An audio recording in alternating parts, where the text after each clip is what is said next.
Hey, buddy. I have a special guest on my show. You've seen him before. He's Eric Thor.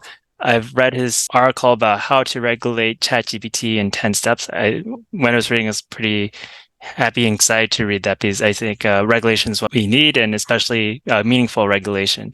So, Eric, Yeah. welcome to the show. Thank you so much for having me. How are you? I'm doing pretty well myself.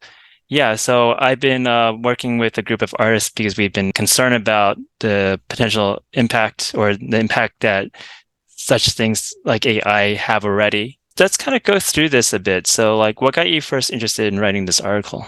Well, I've been fascinated with AI since it started becoming more and more popular. I Mhm. would say my interest exploded in December with ChatGPT and that's release, and with Midjourney and many of those tools. So I started experimenting a lot with them, and from my point of view, I have this psychologist's interest in this, of course, because my interest is it possible to create an artificial human or like some kind of next generation human? And what does these tools tell us about how humans think and Hmm. what's unique to human and what it is that humans can do that AI cannot do at the moment? Hmm. And so I'm having this back and forth, a wonderful back and forth, where I'm learning about how machine learning works and thinks, and comparing it to how humans think and how we do and solve problems, right?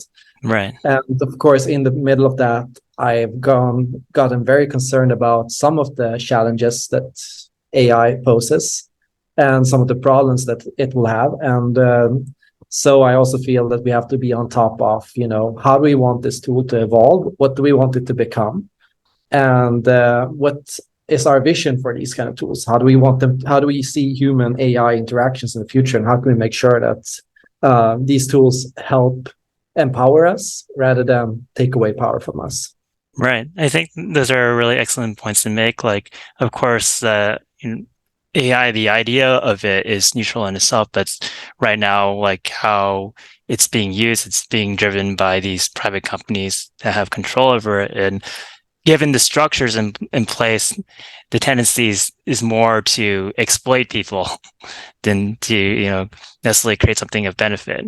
I would say it's a bit of both. I see Mhm. that, of course, like what it's thoroughly lacking is attribution to the source and to where it gets its information from and how it's Mhm. trained and its biases. Mhm. And what I see it does do really well, and what I see is the big opportunity with these tools is the educational value, right? Mhm. Because, for example, I can thank ChatGPT and Copilot on GitHub for teaching me how to program better. I can Yeah. say that it's played a major role in learning Spanish. I can say it's helped me in being a brainstorming back and forth where I can throw out ideas and test my criticize my own ideas and my own work. Right. So I So you see really it. like it for like how it can be used as a tool to be able to coach others. Exactly. Okay. The problem is its potential danger in, for example, of course, taking over the work of artists and creators Yeah. in And I think creating also content. people in general, like causing people not to think if these tools are not created in the right way. Exactly. It's really Mhm. lacking source criticism. So it shows you the information, but it doesn't show you the thought process or how it got the information. And Right. if we're to learn more effectively from these tools, they have to teach us how to think. They can't just give us the information. They should also teach us how to find it ourselves and how to validate it and think critically about what we learn. Right. So let's get to this first point here. So I think you kind of mentioned this a bit, like AI should list possible sources and inspirations online so people can learn about possible inspirations and where the ideas come from. And and can make speculations about their value and validity. So can you kind of talk more about this point? It seems like a pretty good point here. Yeah, it's kind of related to what we're talking about because I was thinking about what is critical thinking and how do we learn it? Because everyone says we should think critically, but what does it mean to think critically? And I Hmm. thought the number one thing, like one of the most important things when it comes to critical thinking, is knowing the source, right? So where does this information come from? What kind of people tend to post this? What is the bias of this article, right? So what Hmm. I feel like would be really nice would be if we could create a tool which would scan content that has been generated and compare it to existing content and articles and sources online, so you can see, as where can we see a likelihood between what ChatGPT is saying at this time, or what this Midjourney poster does, and can we Hmm. see similar articles and images and artists Yeah. that were took a part in creating this? Hmm. Like, can we see where it comes from? Because of them at the moment, the sources are missing, right? We don't know where any of this information is coming from, or who made it, or what it is, because art and writing is a conversation. It's ongoing, right? So we're constantly learning and talking with each others, but now we're missing the conversation. We're just getting the information, but we don't get to see, Right. where did it come from and where do we want to go with it. Yeah, I love that idea because it's like that places more power into the hands of the user. Like the Yeah, user is encouraging the user to engage and to be the critical thinker, as you said, right? Rather exactly. than this is everything for you now, you could use this whole entire completed product and not really think about like where all this is coming from. Exactly. Yeah, yeah, I really do like this point. So why don't we go to that other one? Is like the content needs to be more, as you wrote, that the AI generated content needs to be more personalized. There should be a specific style or watermark, brand identity and tool to ensure that people can track its origins and that it's easy to identify if content is AI generated or not. Yeah, honestly, at its current state, it is rather easy to tell if art is AI generated, because Hmm. now if I see a picture online, I know it's 100%, like as Yeah. it stands, Though like it will. most people can't tell though. It's people who have like a sense of artistry. I could tell. Yeah, true. Like if you've worked with it enough, you're gonna get used to it. And the general problem that AI is running into at the moment, and this is why ChatGPT has stopped training itself on more data, and that's why Midjourney is running into hiccups, and Dolly and all the others, is they are becoming increasingly standardized. So Right. instead Hmm. of seeing, if you ask it to give a picture of a girl, you're gonna Hmm. get the most standard girl that has ever been made in the history of girls, right? So like Hmm.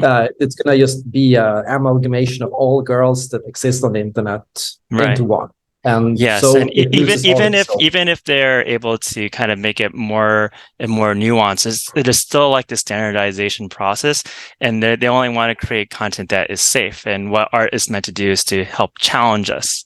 Yeah. Is meant to art is supposed to be kind of edgy in a way. So like the Yes. concern is like what happens is that collectively we would start, people would only think about and be exposed to all the standardized, safe content that is Yes. not actually going to like help expand their mind or stretch how they think about things or have like a deeper relationship with artistry.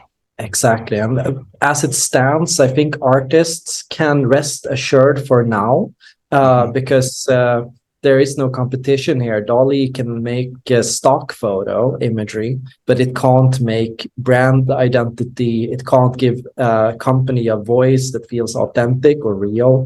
And as an artist, if you're able to be true to yourself and express yourself through your art, whatever that art is, like at the moment, anything an AI is going to do is only going to be a very general standardized thing that can be used and cross-populated across multiple sources, but it can't be a specific company's idea. It can't be a specific person's, because it doesn't have that, soul value or identity that an artist can create. Yeah, well, my thought about that is that that's if people know what to look for. So what it means, like people like they seek they're seeking to have artwork and they might ask an artist to do a commission. And I've talked with artists and that the fact is that their commissions are dropping a lot because of how cheap AI produced art is. And given that people can't really tell like what is really, you know, good quality art in a subtle kind of way,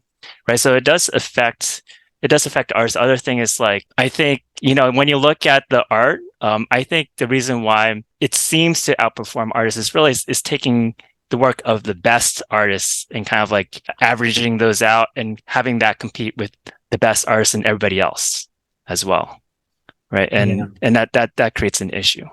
Yeah, I can say personally for me, I'd have very little value from using Dolly to create any form of artistic work for my channel. I've Right. worked with artists to create different renditions of the MBTI and 16 personalities in the past, and I don't think that I don't Midjourney would think ever so be able either. to do that. So Because as it's been described, it's like a very stubborn robot, which only yeah, does a very limited a set of things, and it's hard to get to do what you really want it to do, right? But it does exactly. have an effect on artists, and I also think the other concern I have is that it also like you could put in an artist's name and it can immediately try to copy that style, right? Yeah. So it takes a while for an artist to kind of create and build up their style, and suddenly now it's in the system.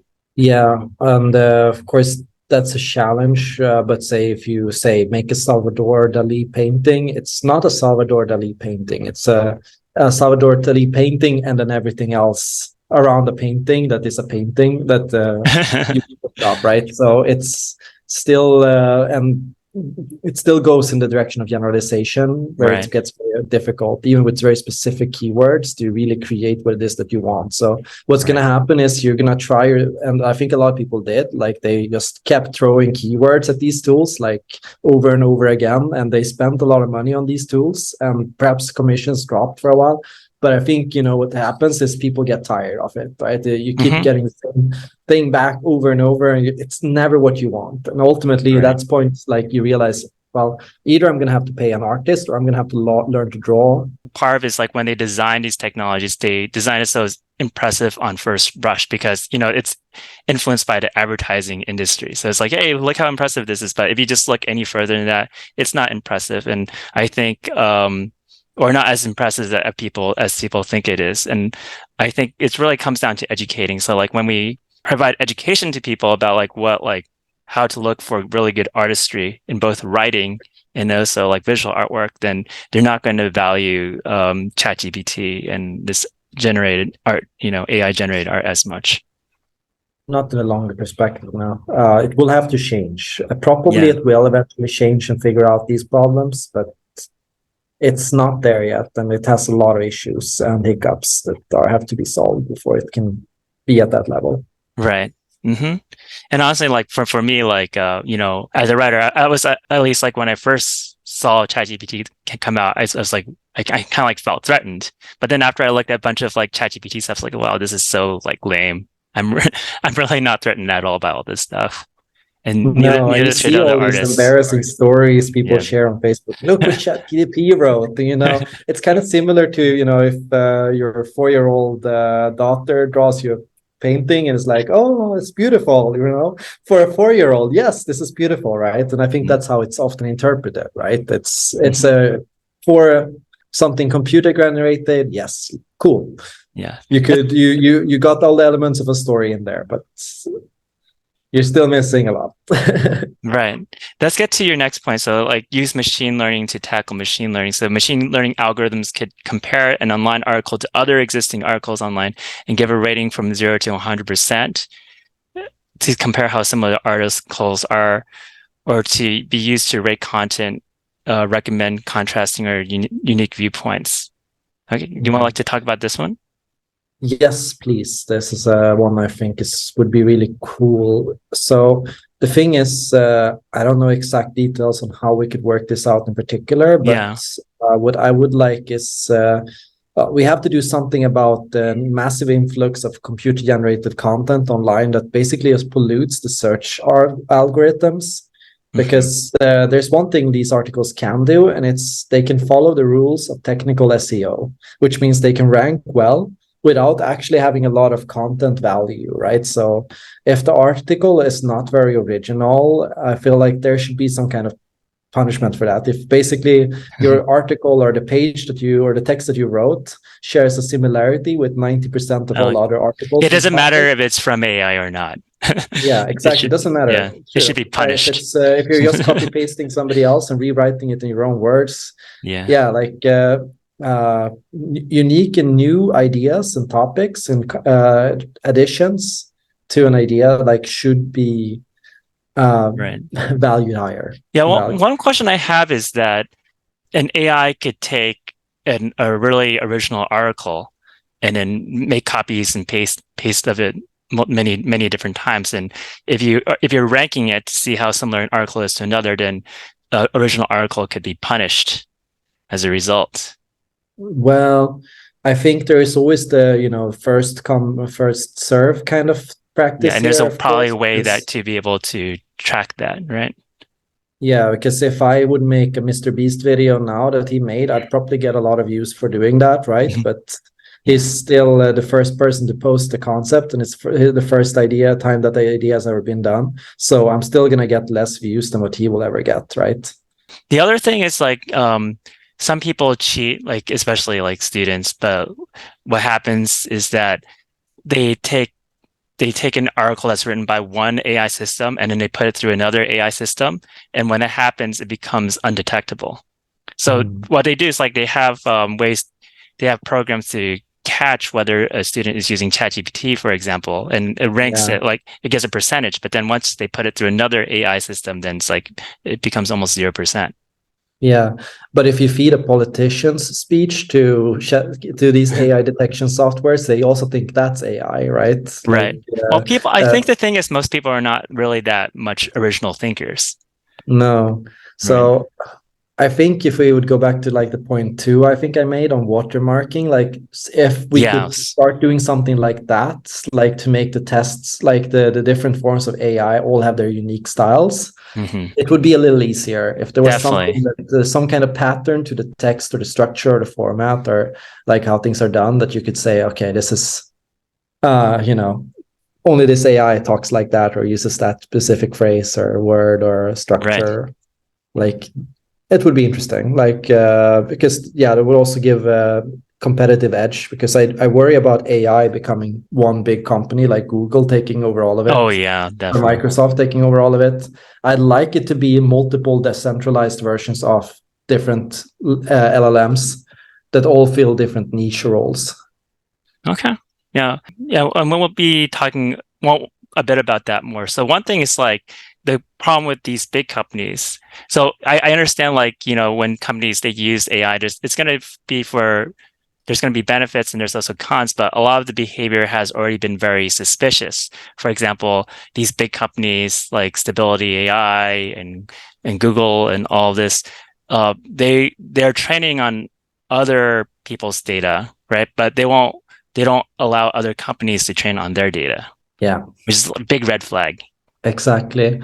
Yeah, there's a lot to be done on the data issues on the internet as a whole. Like, I think as consumers, we've all let the ball drop on what our data is done, how our data Yes, is we used, have. and how it's shared, and we are giving it all away for free. And up until now, like everyone's been like, "Yeah, what's the harm? What are they gonna do with it?" Well, Hmm. basically they could use it to train an AI version of you and basically steal your identity if they wanted, Right. right? So probably we have to talk about data ownership online and which companies are how companies are allowed to use your data and to what extent, right? Right.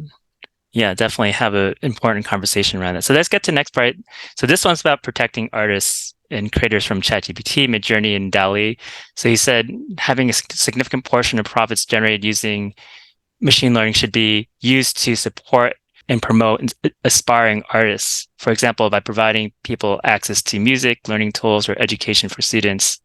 Machine learning should inspire and support original creators and inspiring creators. Okay, the only way machine learning can grow and improve is if we continue to grow and improve our own content and articles. And then there's more to that. So I guess my question for this is that I believe that in the case of art, for instance, it should be an opt-in process rather than you opt out of it or the company just takes your data, right? Because artists they really take the time to create their own voice, and it's actually really hard for a human artist to really copy another human artist because everyone naturally has their own voice, their own style, and everything like that. But a computer could copy your style as is and then use it, and it's going to very much hurt your livelihood as an Yeah. artist. Yeah, in general, I agree. An opt-in process and people being able to, well, own their own rights, but I think we also have to put some legitimate criticism towards like different hosting platforms for this as well, because it's not just that these tools stole that work, but that was that it was being sold to them in the first place by these websites and services, right? Right. So I think like this is a bigger issue that I feel like what I want in the future is that like all the information that's you produce on the internet is owned by you, and that companies have to ask for explicit permission to be able to hold that data or to use it or resell it or do anything with it, right? They get caught doing something like that, like they also need to face repercussions for this. So I don't just feel like we should put the issue on ChatGPT or Dolly here, but also on the people that makes a lot of sense. Yeah. happen. There's an example of an AI art generator, I think it's called Audacity something. That one's actually an opt-in. They use an opt-in process. So I think that's the ethical way to go about it. Next one here is creating your own personalized AI or machine learning tools. Do you want to talk a bit more about that? Yeah, so this is something that I'm very curious about myself because I was thinking about whether it can be helpful to use tools like there's already private GPT, for example, which allows you to run your own decentralized version of an LLM, which you can train on your own data. Basically, you can make it to whatever you want. We can recreate the Carl Jung bot, right? Just feed it all of Carl Jung's articles that he's ever written and these YouTube videos. And just, basically you can use that to have a conversation with Carl Jung, right? So for these kind of personalized practices, like what I worry about is you'll need a lot of data most likely for it to really, be that kind of a person and that kind of tone of voice and so on. So you probably need to feed it a lot before it can be actually useful.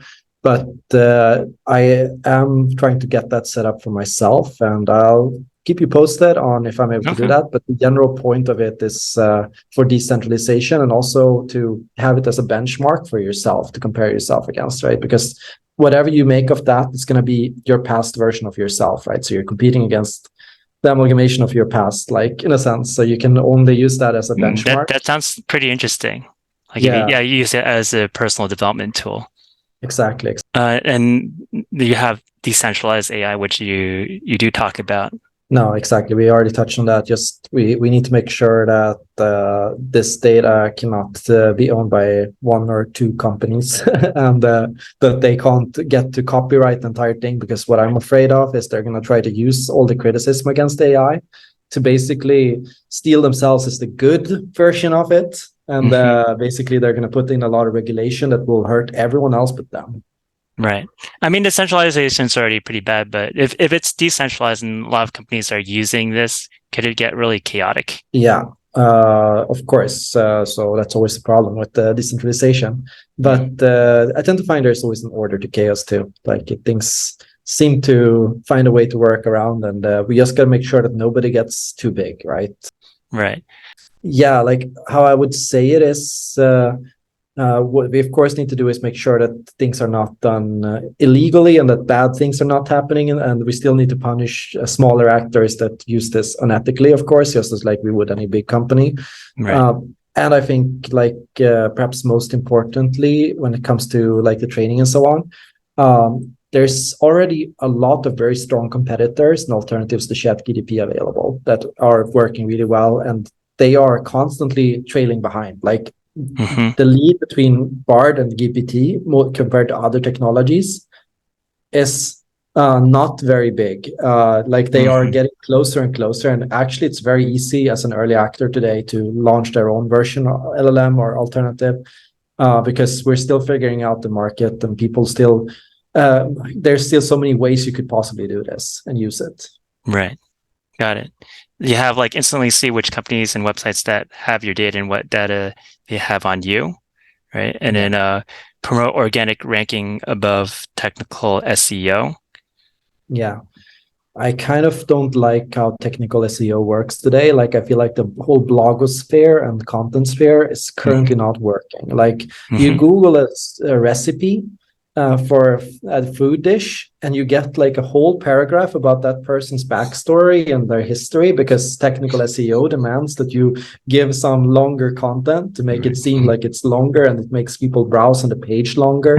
Like there are so many of these like foolish like techniques that we're using that are actually making the internet a lot worse. Right.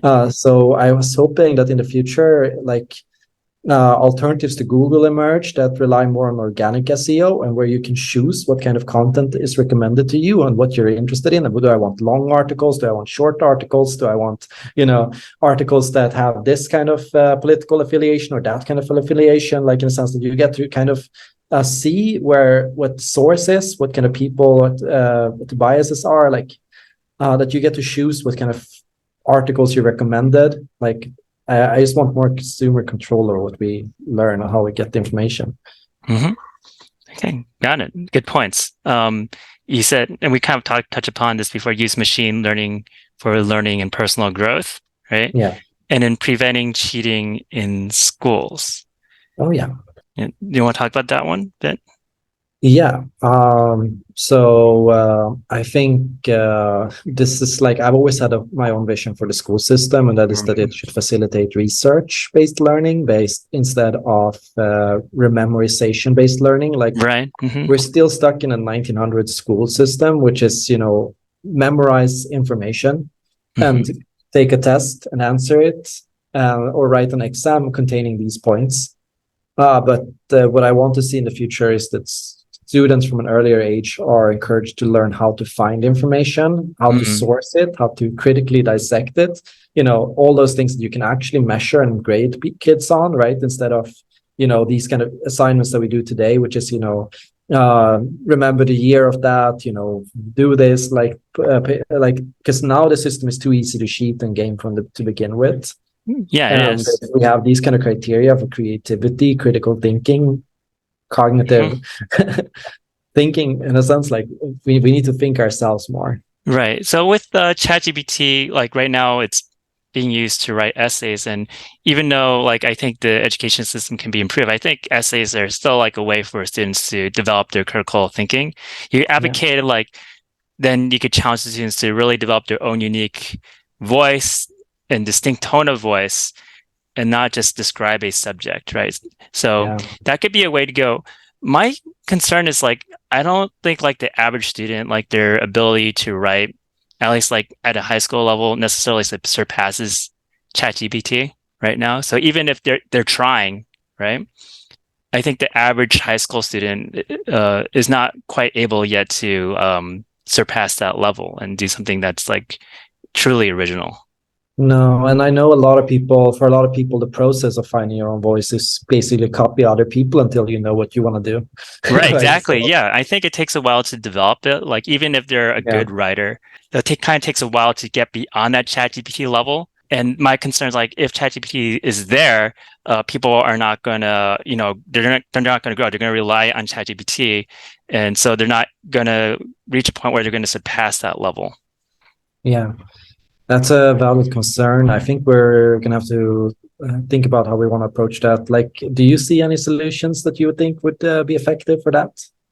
Well, I'm thinking about like the things I had to talk about, like what if you should get the student to, talk more about the subject rather than to write. My concern about that is like some students are just great talkers, right? And some students are, for me, for instance, like I was more of a quiet student, and I express myself best through writing, right? So that would be an issue if there's more of an onus like placed on speaking, right? Yeah. Of course, speaking is a valid tool, but writing was like a really good counterbalance to speaking.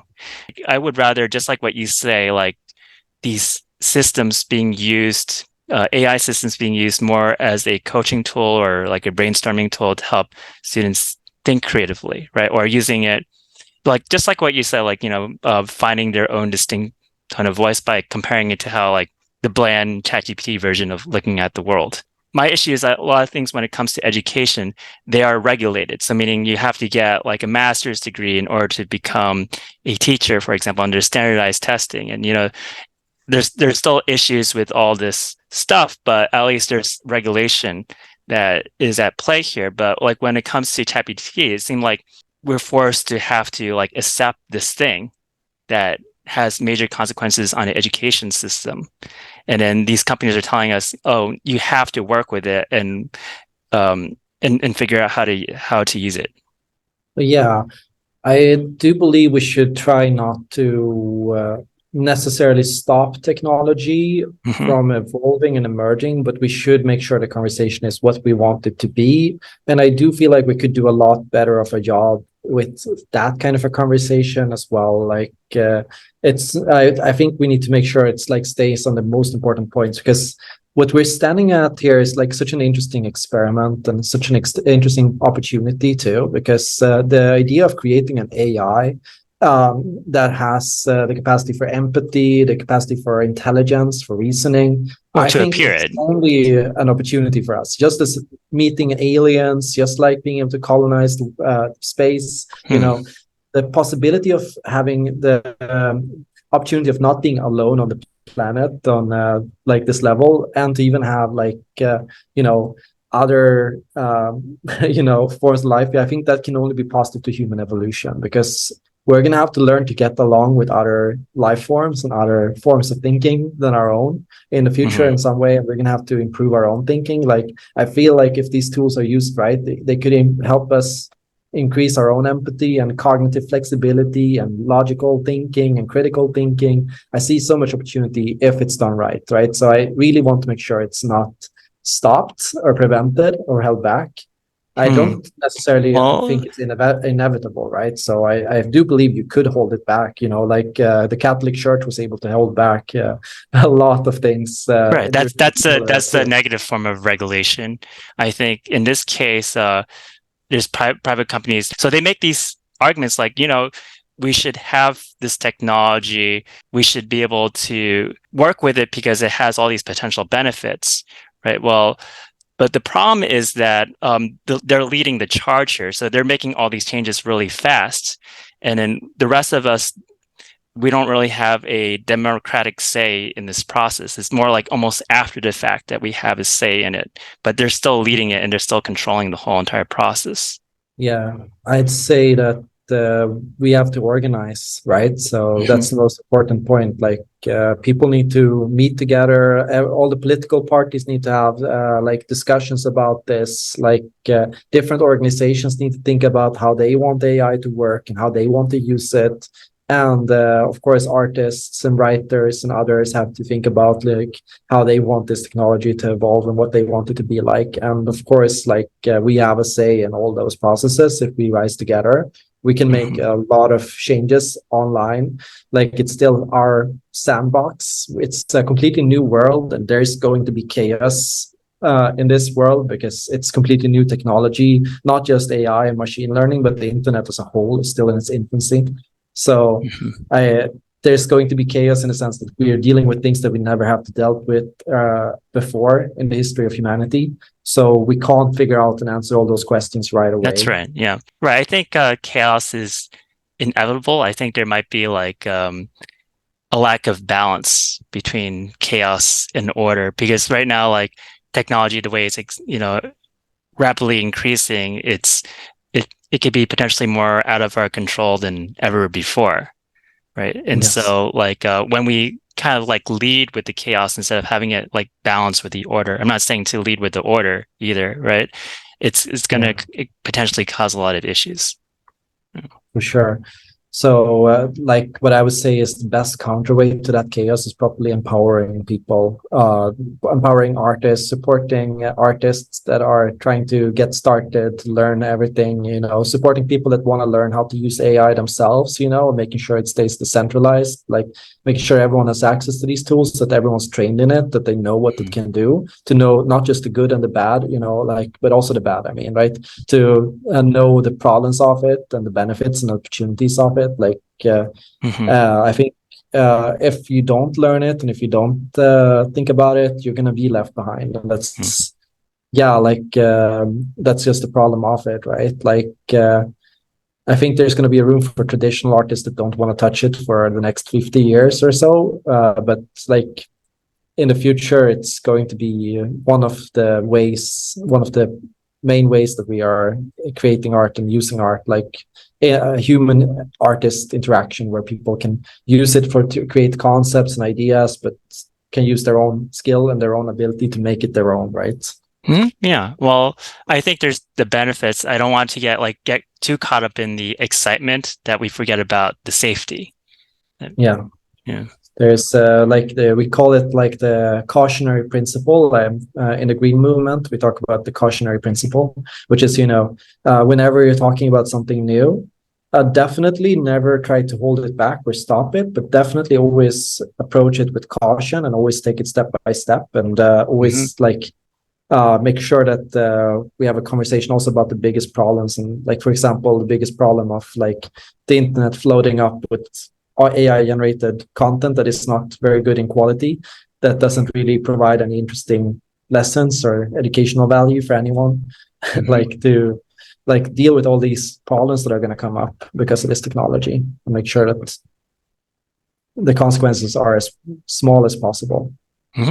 So Eric, thank you so much for being on my show. I'm going to have Eric's information down below so that you're able to look at his stuff and his content. And I was going to put his article there as well. Thanks so much. It was really nice to have this conversation with you. And we had this conversation a little bit on my channel as well. We talked about the existential threat of artificial intelligence and Carl Jung and how he would look at it. Right.